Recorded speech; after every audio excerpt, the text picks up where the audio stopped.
There's a bunch of plants in my greenhouse that are in need for a pole extension, so we're going to tackle that today. And I want to talk to you about my living situation, give you a little bit of a life update, because there's good news and bad news.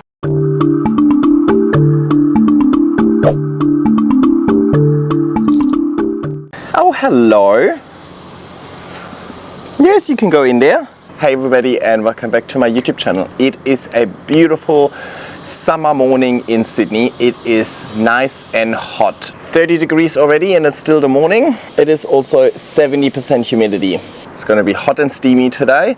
I've got a fan on you so that you guys don't overheat, and I just have to suck it up. Anyway, let's take some plants out of the greenhouse, because there's a few that need pole extensions, maybe some need repots as well, and I want to have a little bit of a life update with you. I love chatting to you guys. It's actually very therapeutic for me. It helps me, put my thoughts into chronological order as well, and sometimes saying things out loud really helps as well.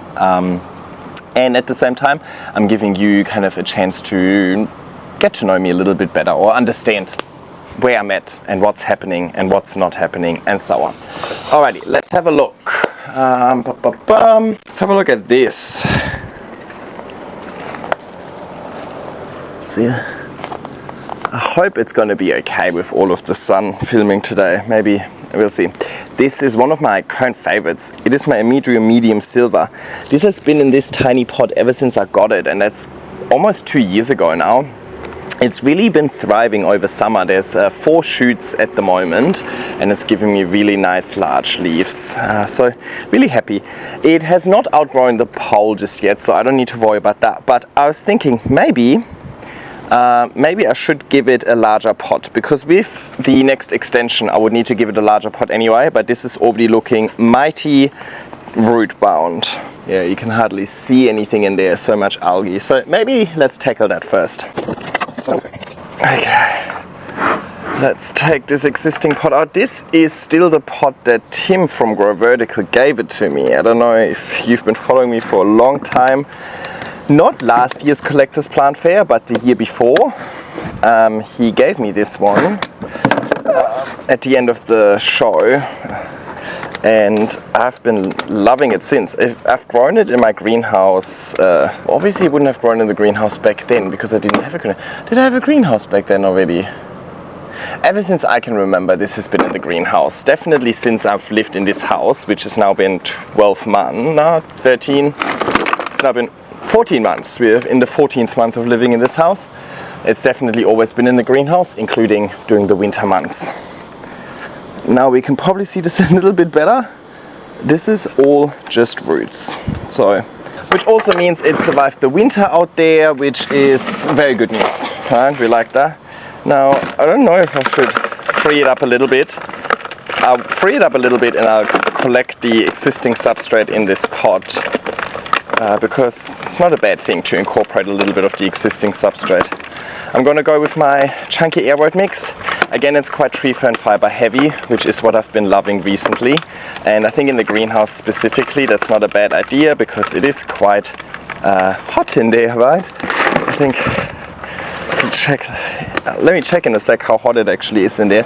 I mean, I've had the door open for a hot minute now, so it might have cooled down a little bit, but with the doors closed, specifically in the morning sun is coming in from behind, which I'm sure is going to be amazing when I review the footage later.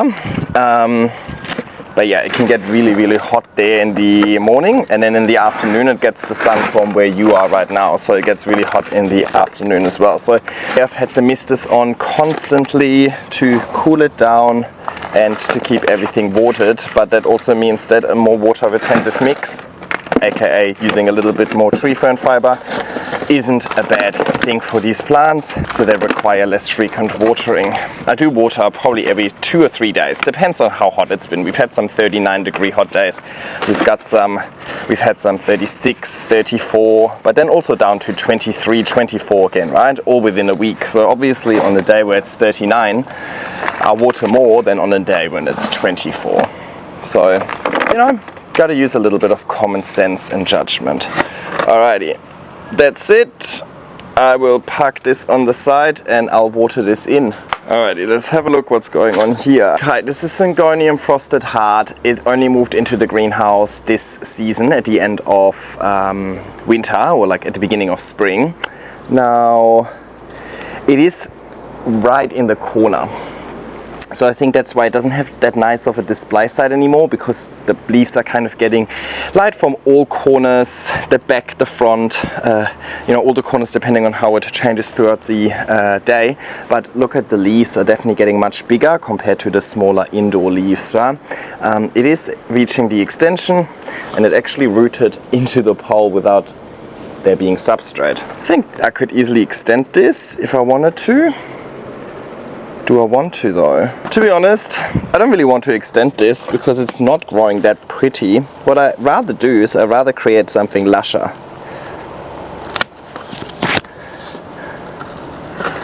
So I just did a chop, and now I'm just gonna try and free this top cutting from the pole without disturbing too many roots. Oh, oopsie, I ripped one. I ripped this one. That's okay. Look at all of these roots.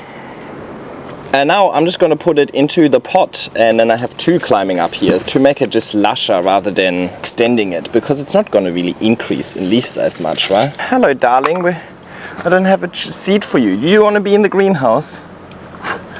I'm already so sweaty, guys. And I mean, I'm not moving much, right? I'm just sitting here. Okay, I just chuck this in there, and I'll chuck this cutting in here as well. Make sure that most of these roots go into the substrate, and then I'll also didn't I just take out this little pin?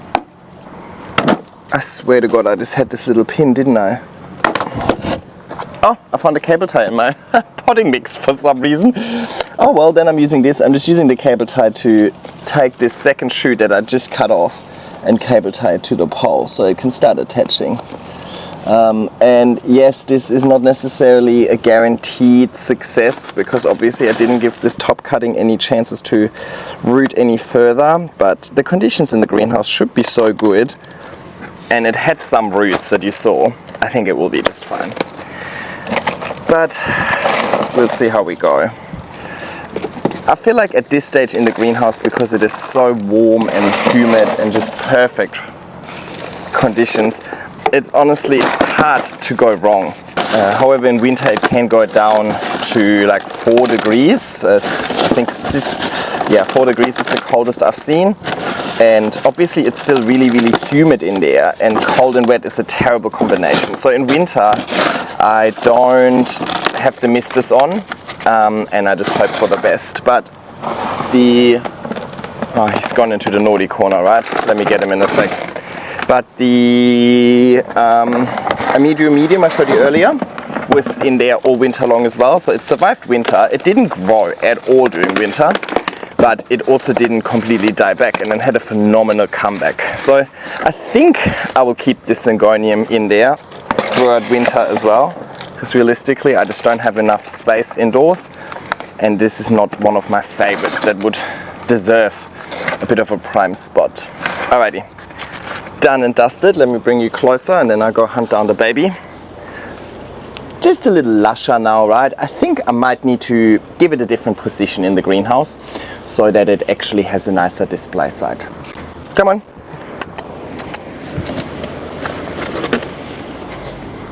I think he wants to go inside. You know what? I need to do a new bucket of air mix. I already finished after 2 plants. So let me do that. And I'm also really quickly going to cool down inside while I open the door for Bradley. I'll see you soon. Alrighty, I'm back. Let me show you this plant. Doesn't need anything done, but I think it's a great one to show you. This is Cosinianum. I always forget it. But look at the latest leaf. It was growing so nice, and then the latest leaf, it almost looks like it developed some sort of variegation, but everywhere the variegation also caused the leaf to be completely deformed here as well. So yeah, I mean, it could be some virus and whatever it is. I'm not too sure. I'm not super concerned straight away. I'm gonna wait for the next leaf, but if this is continuing, then I might have to do something about it. Yuck. But have a look. Really healthy roots in the pole. really healthy roots in the pot. I'll just hang it back.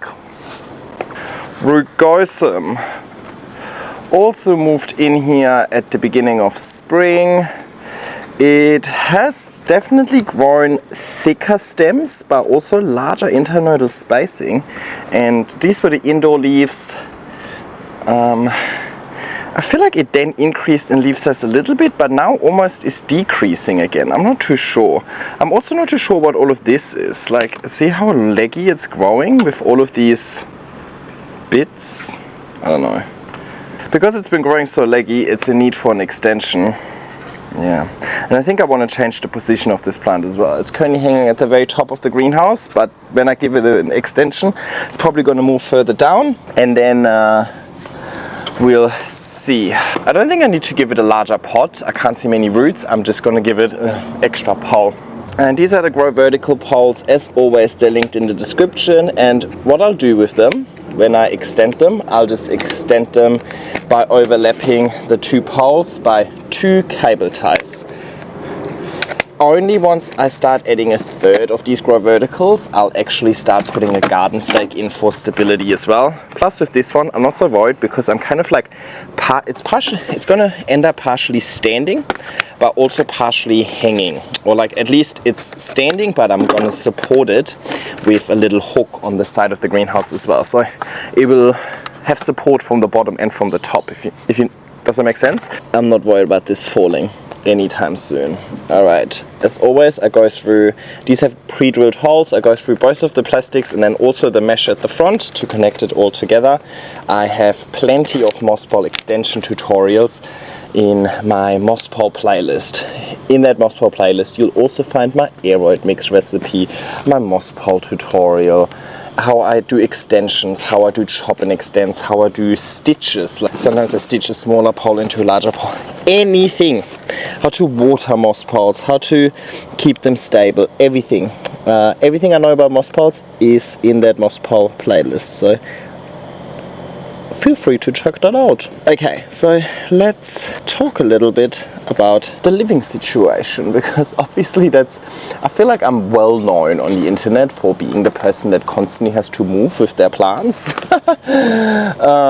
In 2023 I had to move twice, and in 2024 I didn't have to move at all. And if you've watched my SPG awards show, you would already know the good news. I will not have to move in 2025 again. So my housemate and I signed a new lease over here till Feb 26. Happy days. So we've got a little over 1 year to go. So that is really, really good news for a few reasons. I think you can still see me here. I'm just going to fill the pole with more aeroid mix. There was aeroid mix in this pole from the beginning, so I'm not going to fix what's not broken. Gonna stick to aeroid mix, and that's been working really well in the greenhouse because it's so easy to re-moisten that one. That's really good news, because finding a new rental would have been extremely hard for me, because the rental market in Sydney is very competitive. And it's very expensive, which means that if you want to ensure that you get the place that you really fancy, you need to be a good candidate. Here we go, just top that up with aeroid mix, good to go. I'm gonna have to lean it, I probably have to lie it down over there somewhere because it's still in that tiny pot. Just been thinking, I reckon later when I'm done, I'm gonna hang them all back and then I'm gonna water them, because if I water them first, they're just gonna keep falling left, right and center. Anyway, the thing is, I'm just not a good candidate at the moment because I'm self-employed. This is my tenure. It has done absolutely nothing in over a year, so I'm expecting a lot of root rot. It was in the greenhouse. Was it there in winter? I think it was there during winter as well, so I think that would explain why. Well, let's have a look, because it should have recovered by now, but yeah, it seems very... there are some roots here. They're not the best, but they're not rotten. Anyway, definitely few have fallen off, but not that bad.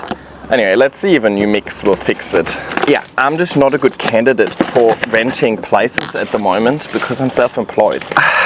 I get it. Look, I worked in finance for 6 years, 5 years and so on. I know how these sort of companies operate, right? You have a checklist and they just check the boxes, and if you don't check the boxes, then that's it. I know how the real estate agents operate. I've had plenty of conversations with them. I've had to look for rental properties so many times. I know how this stuff works. At the end of the day, they perceive self-employment as much riskier than employment. And I suppose statistically speaking, that probably also makes sense. And that's what they care about. They care about the statistics, right? It's all probabilities, check boxes and so on. They don't apply common sense. They don't actually care about you as a person. They just treat you like a number, and the best number gets to win. The number with the most check boxes gets to win, right? So it would be hard to get accepted for a place being self-employed compared to being employed, even if I make more money with my self-employment than with my employment, because they perceive it as too risky. So realistically, I'm not in a position to actually find a new rental, so it's really good that we were able to extend this one, because we don't have problems paying the rent. I wouldn't be doing this as my job if my job wouldn't be able to afford my lifestyle, right? I would do something different until I can afford the place that like, you know, my mom always told me, don't spend money on things that you can't afford. We can afford the rent. We're just not good candidates on paper, if you know what I mean. And if you're not a good candidate on paper, then that's it. It doesn't matter, right? They have so many applicants for every apartment. They have, I don't know, probably 20, 30 applicants. So they're not desperate. And I mean, chances are that some of these candidates have really high paying, amazing jobs, because I'm looking for large places that can house me and all of my plants and my housemate and my cat, right? So I'm competing with established families with multi-incomes, potentially people in their 40s, 50s that have well-established, long-lasting careers. So even with a normal, traditional employment, it's pretty hard to actually end up being the best candidate. And having a pet makes it really, really hard as well. Like straight away, out of 200 places, only like 5 want you if you have a pet.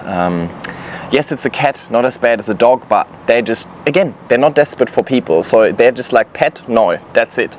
They don't even care what sort of pet you have, because again, they can choose. The landlords will always be in the position of power in this scenario. This is a Monstera. I was just thinking if I should give it a support, because it is actually growing really nice half leaves.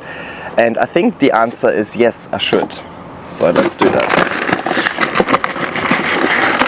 I don't ever put supports in there in hindsight. That to me is super stupid, but I'm not going to disturb the roots that much. I always want to make sure that I put the support all the way to the bottom of the pot, and that way also the plant isn't already reaching the very top of it. Which also means that when they offered us the renewal of the house, we were obviously really happy, but also we're in absolutely no position to negotiate on the rent. So they increased the rental cost, and yeah, I had to contemplate, am I going to try and negotiate that? Am I going to go back to them with a counter offer? Because realistically, I'm just not in a position of power. I need them to renew the lease more desperately than they need me to stay, because if I'm leaving, they can just give it to somebody else. They'll find plenty of people that want to live here, but I won't find plenty of landlords that want to rent to me.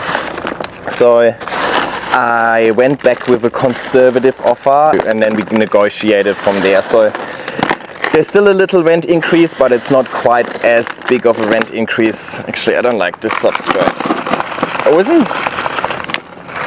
It wasn't bad, but I mean, the plant was obviously not super unhappy with it, but I'll mix some new one in. Anyway, so that's kind of the bad news, and I hate being in that position. I hate not having any sort of power in this sort of negotiation, having any, you know, and just basically being like desperate, please, could you please overcharge me for my living conditions, for a basic human need? Can you please overcharge me for my shelter? Yes, oh, I'm so grateful that you're overcharging me. Thank you, thank you, thank you. That is the game, right? That's how life works, and sometimes you gotta suck it up. In the grand scheme of things, I'm not really complaining, don't get me wrong, because I actually really enjoy living here. I enjoy my life, and I think I really can't complain about my life. I know there's so many people that are way worse off, and I also know that lots and lots and lots of people in my age group, in my generation, and actually people of all age groups are struggling with rental markets, housing markets, and all over the world, also not just Australia. So I'm not saying I'm like unfairly treated here or whatever. I'm just giving you life updates. That's just reality, and hopefully it's somewhat relatable to many of you, right? Doesn't mean that I can't voice dissatisfaction with the system, right? And I suppose we're all subject to the system. We just gotta learn to play the system. Now, the other thing is, technically, I would have actually preferred to not renew a lease or to rent at all. I would have definitely preferred to own a place and live in my own place. That is my #1 goal for the foreseeable future.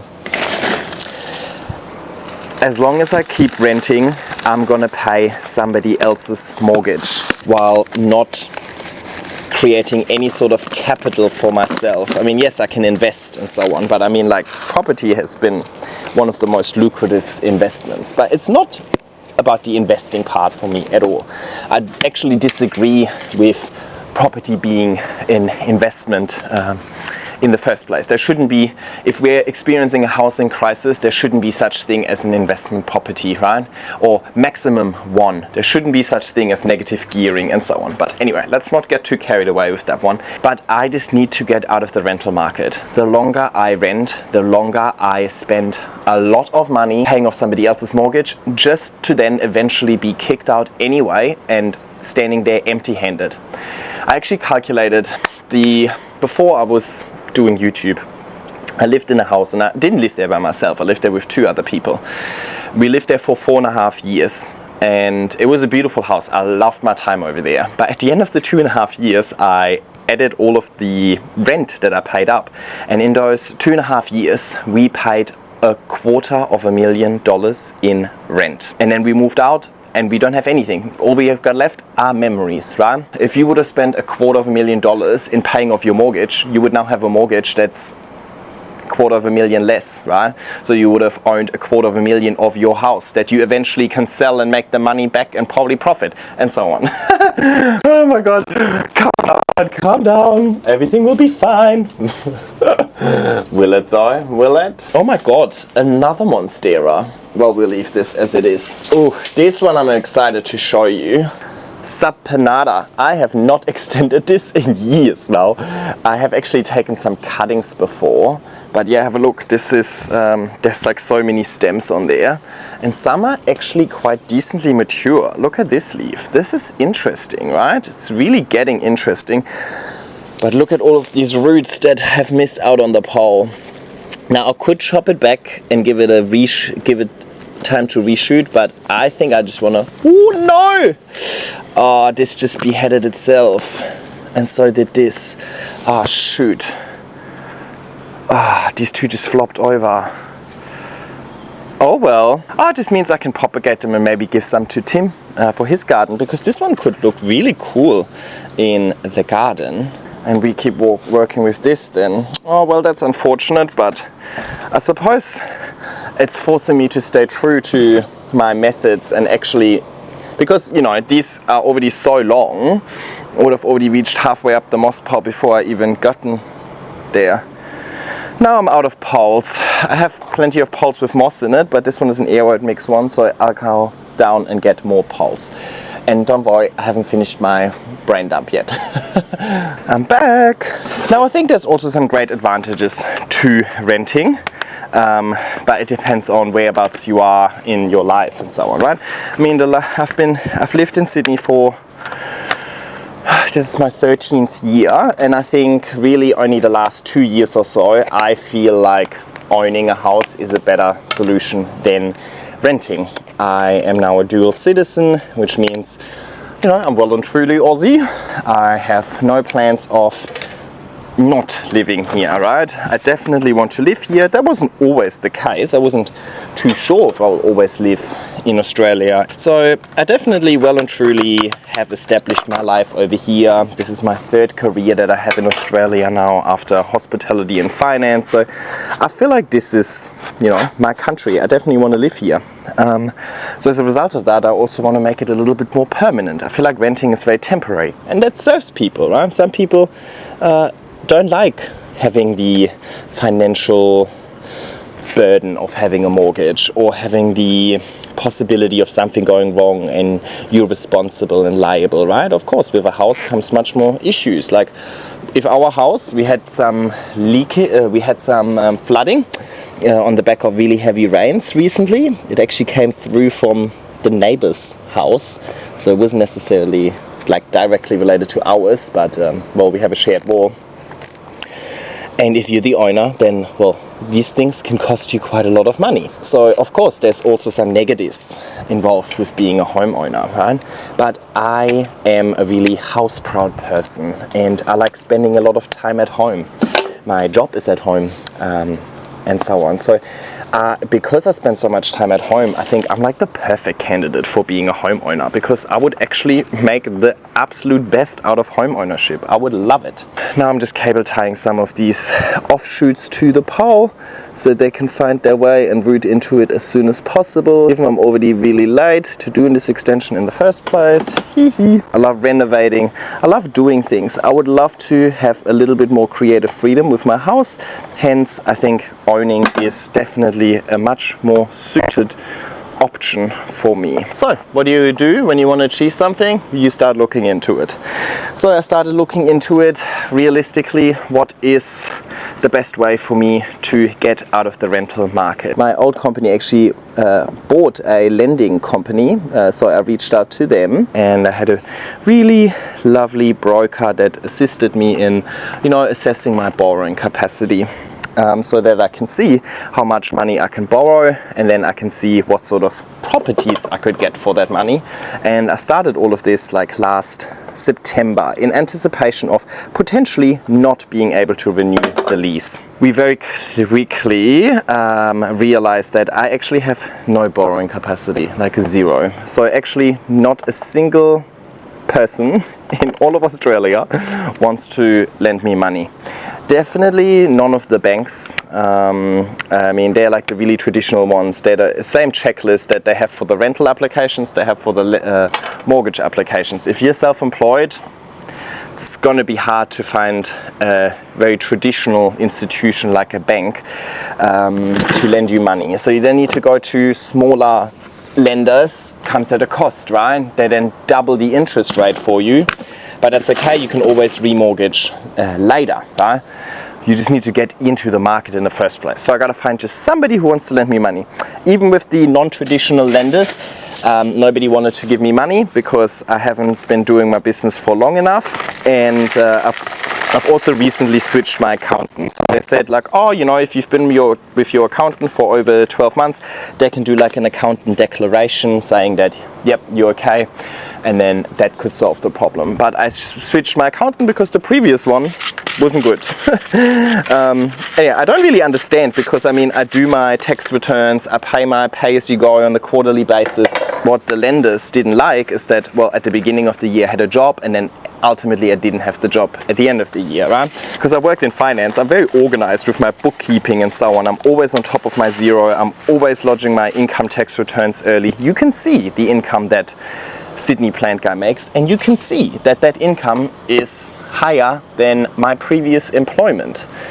However, if I would have my previous employment, I would have no issues getting access to lending because I have employment. But making the same amount of money being self-employed is too risky for the lenders. Basically, where am I going with this? Nobody wants to lend me money, so I have no other option but to rent.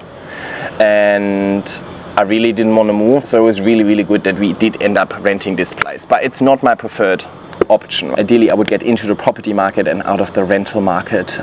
But unfortunately, that is not possible at this stage. Now, I did ask my broker to just give me some sort of indication of like, what do you think? If I would make the same amount of money that I do with Sydney Plant Guy, but I would be employed, what could I borrow? My little El Choco.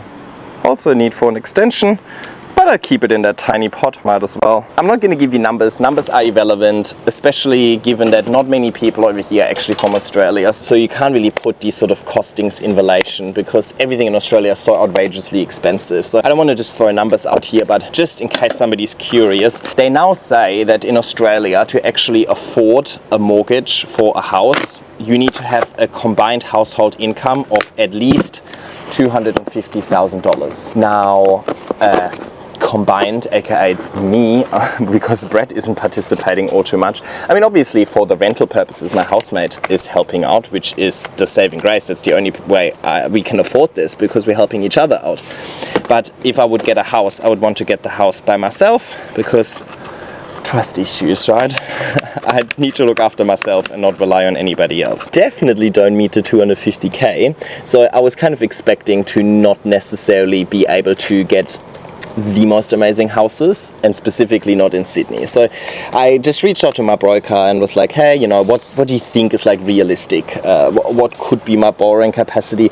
And also purely based on the fact that I currently I gave her the amount that I pay in rent, and I'd be like, well, you know, if this is my rental payment, I would much rather put this towards a mortgage. How much, like, what sort of mortgage could I get if this is my monthly repayment? So she gave me some numbers, and definitely based on these numbers, I have to move far away from Sydney to actually be able to afford something anyway, which I am okay with. I have come to terms with the fact that it is very, very unrealistic to get into the property market in Sydney. The goal is to move out of Sydney into an area that is more affordable, where you actually get more for your money, buy a house, then maybe needs a little bit of renovating, make up the house, renovate it, make it all look nice, sell it, hopefully make a little bit of profit from it. Plus, imagine all of the money you saved on not having to spend it on rent, but paying off your mortgage instead. I get it, there's interest and so on, blah, blah, blah. But you know what I mean. And then move a little bit closer and closer until maybe in my 50s, I can afford to live in Sydney again. And I know lots of people that have done that. I've worked with people before. Then, like, I was thinking Central Coast, for example. If you're from Sydney, you know what that means. You know, why not? It's a beautiful area. I do love the beaches. I don't want to move west. I don't want to move inwards. I definitely want to live somewhere near the ocean. And you can actually find properties for that sort of money in the Central Coast. And then I kind of just went through it hypothetically, which I probably shouldn't have done, because that's what really pissed me off. A little Peru, I just want to give it a bigger pot. It's been in this pot for probably 3 years. So in my hypothetical scenario, if I would have gotten a house for the amount of money that I can borrow, obviously I also saved up money for a deposit for that in the first place, right?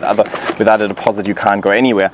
But I saved up all of that money for a deposit when I did 2 jobs for 2 years, right? Like, I only lived off my finance job, and all of my social media money went into savings for this purpose, right? If I would have gotten that mortgage and would have gotten a house on the Central Coast, my mortgage repayments would have actually been lower than the current rent that I'm paying. So I'm basically forced to spend more money on renting rather than owning, because I'm too poor. Once you have money, you can actually afford to live a cost-effective lifestyle.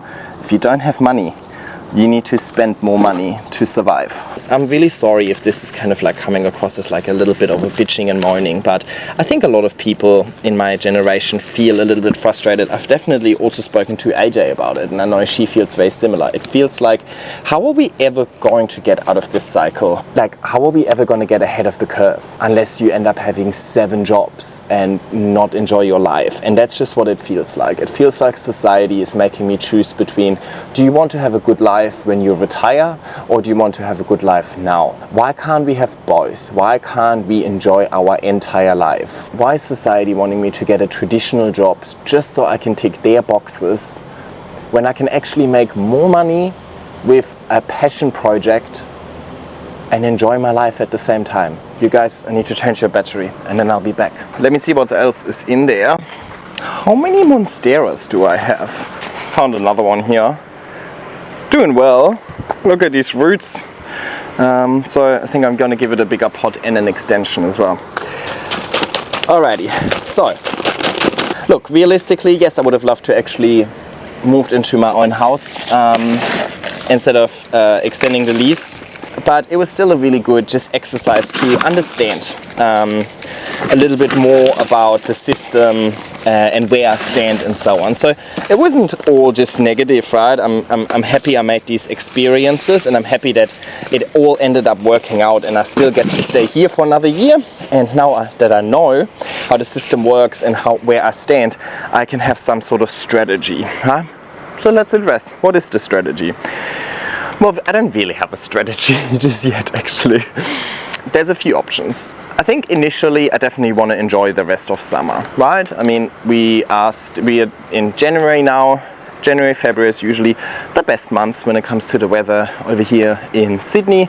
So I really just want to enjoy the rest of the summer. March can be really, really nice as well. April can be really good as well, and then eventually towards the end of April it all starts turning to suboptimal. Nah?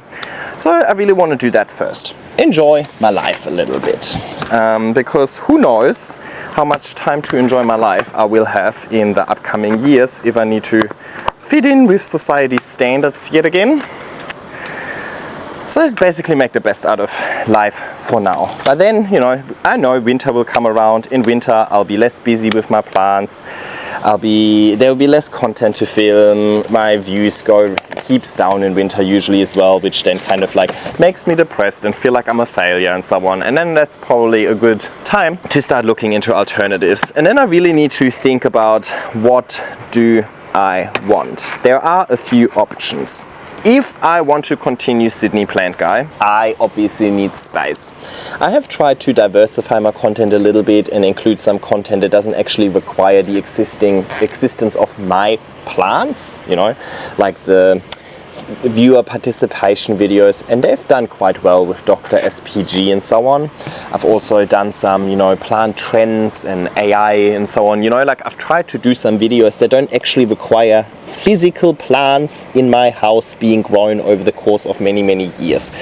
And their content does well, but it doesn't do well enough, let's say. I still need to create volume, and I can't do 2 Dr. SPG videos a week, right? Eventually it'll get boring.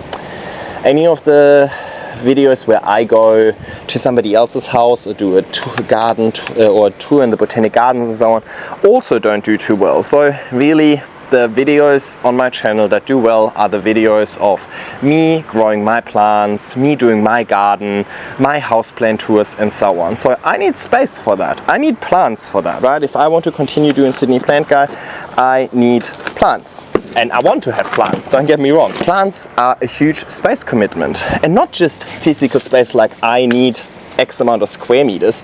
I need square meters that also look nice on camera, that have good lighting. I need a garden with good exposure, not too much wind and blah blah blah. You know what I mean? So there's only so many properties that actually meet my criteria at the end of the day. And as I mentioned, it would be very impossible in my current situation, being self-employed, to actually get accepted for one of these properties. I don't think I can continue doing SPG as a renter, or at least to this extent. I will definitely always have plants, but if I need to rent a new place because I can't extend the lease over here, I would definitely be looking for a smaller place. And I probably would not have a garden, I wouldn't have a greenhouse, and I would just take some of my favorite plants. Well, if I take 20% of my collection, then technically I could only make 20% of the content with it as well, right? Like, I mean, how many times can I talk about the variegated monstera if that's the only plant that I ended up keeping? So basically, if I want to continue doing SPG to that extent and actually go a little bit above and beyond and add a little bit of renovation content to it as well, I have to get out of the rental market, because I can't afford and or be accepted for a rental property of this size while being self-employed. Plus, a rental property of this size is just gonna get me further and further away from getting out of the rental market, because I have no ability to save money because I need to spend all of my money on rent.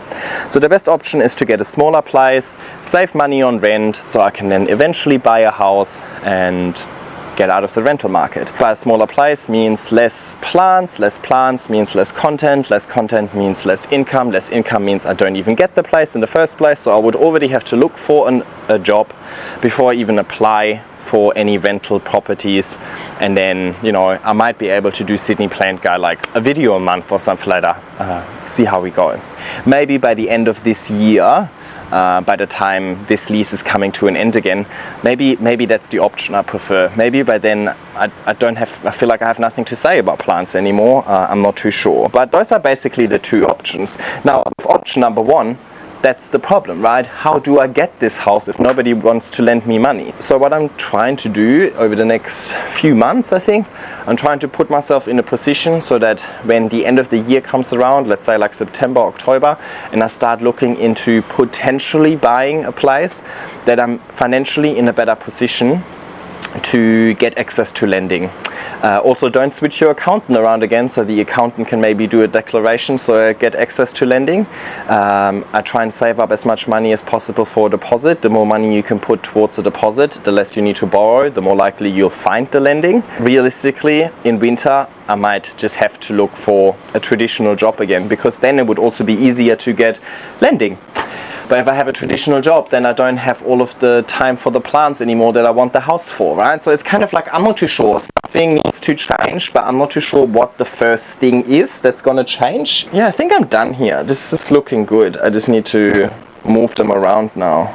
So yeah, I'm not too sure. There's a few moving parts and there's a few potential options. And you know what? I'm actually okay with all of them. I think I have the ability to make the best out of any given situation. I'm definitely not afraid of putting in work and effort and working hard and being committed, and I'm pretty ambitious as well, so I know that no matter what avenue I will take, I will definitely try to make the best out of it, and I'll have a positive outlook on it. But I have been hoping for like a sign, you know what I mean? For example, not being able to renew the lease while not having access to money. Maybe that would have just been the trigger for me to say, okay, that's it with Sydney Plant Guy. For the foreseeable future, I'll get a normal job, I'll find a smaller property that I can actually get accepted for, and I'll move on.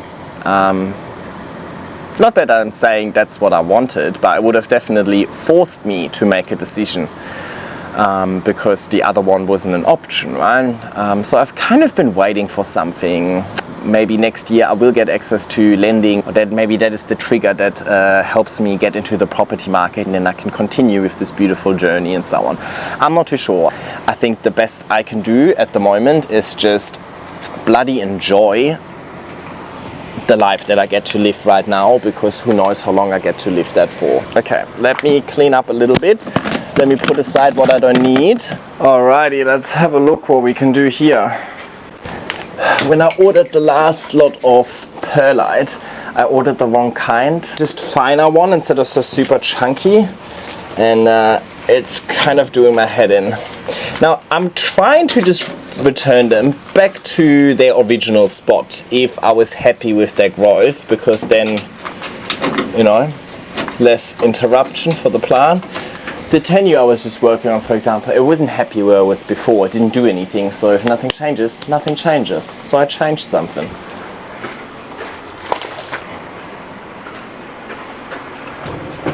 Alrighty, I'm done. Let me bring you closer with my phone, because I don't have my gimbal on you.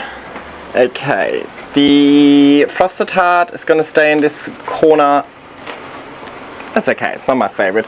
This one I really want to grow more, and there should be room for one more extension, but I might have to move it to this wall over there. No change over here. Not ideal because the light is coming from above. All of these leaves are facing up, but that's okay. Then we've got the rugosa down here. I'm hoping that with the reduction in height, less light, it might actually grow a bit better. El Choco over here. We didn't look at all of these. Look at this one, by the way. I didn't take this one out today, but I'm sure it's growing. See, it's growing leaves into the corner again. But it's just kind of doing its own thing. It's a global green pothos. It's not really increasing in leaf size. I think maybe it would do better on my wall of aeroids outside, but I need to work on the wall of aeroids anyway, so we'll tackle it then. Nice monstera here, nice monstera here. I just put them next to each other so they kind of blend in together. And then the subpinata is now finally having a little bit of structure. I'm really looking forward to that. This one also needs an extension, but I actually just chopped the growth points off. That's my syngonium, and I'm propagating them, and then I'm going to put a brand new pole together. And that's it. Over here, just while we're here, let me just show you some of these new anthurium leaves that have grown. Pretty nice, huh? Alrighty, that's it.